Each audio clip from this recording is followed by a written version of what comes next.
Saudara-saudari yang terkasih, selamat pagi berkah dalam.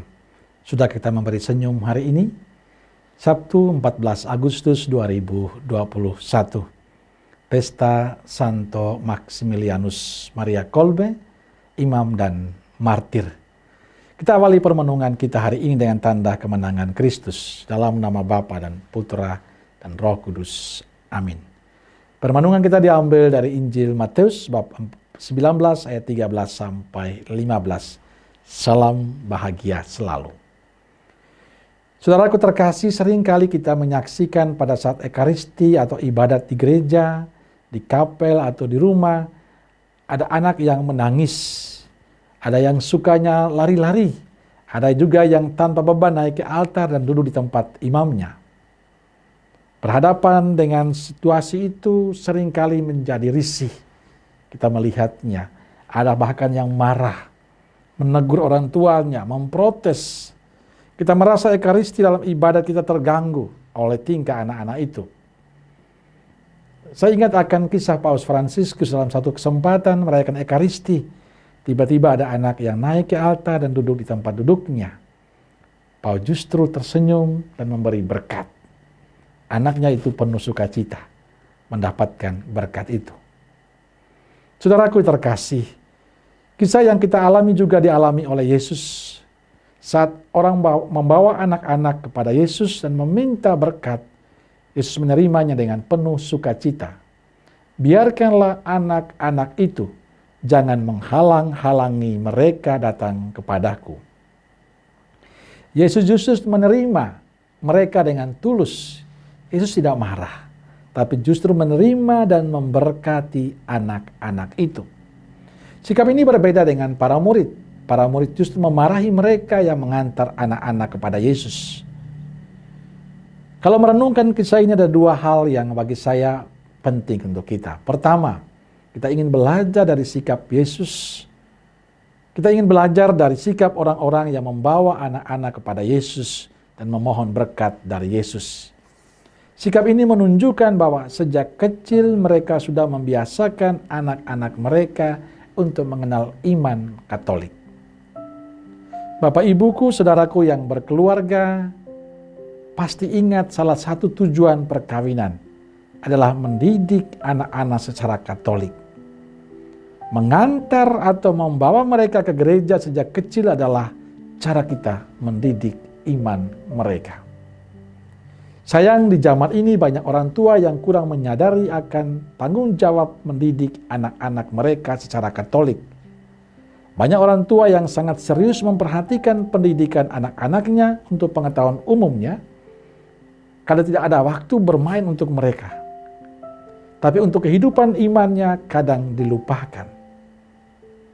Saudaraku, kisah Injil hendaknya menjadi teguran bagi kita agar kita sadar akan tugas dan tanggung jawab kita sebagai orang tua, mendidik mereka secara Katolik, mengajak mereka ke gereja.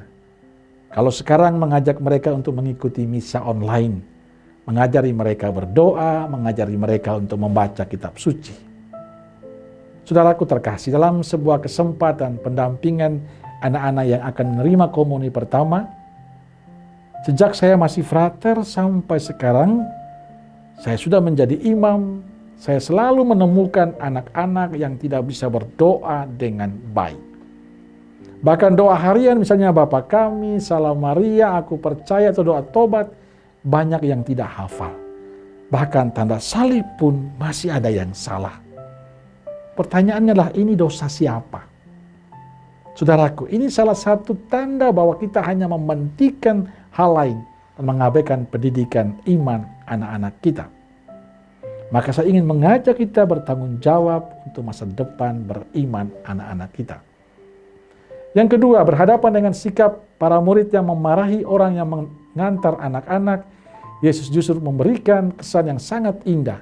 Biarkanlah anak-anak itu datang, jangan menghalang-halangi mereka datang padaku. Yesus menunjukkan sikap murah hati terhadap anak-anak.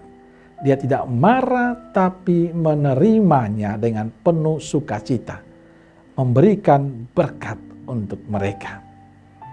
Maka Khususnya Bapak, Ibu, saudara-saudaraku yang memiliki anak, saudara kita menunjukkan tanggung jawab kita akan janji perkawinan kita dengan mendidik anak-anak kita secara Katolik. Saudara kita mengajak anak-anak kita rutin berdoa, membaca kitab suci, mengikuti misa secara online atau offline. Atau kita lebih merasa nyaman dengan memberi mereka HP, yang penting jangan ganggu kegiatan Bapak Ibu yang juga lagi HP-nan. Saudaraku terkasih, gereja kita akan berkembang dan berkualitas bila semua kita memiliki rasa tanggung jawab akan iman anak-anak kita. Mereka adalah masa depan gereja, dan kita semua punya peran untuk menentukan gereja kita ke depan yang berkualitas ataukah tidak.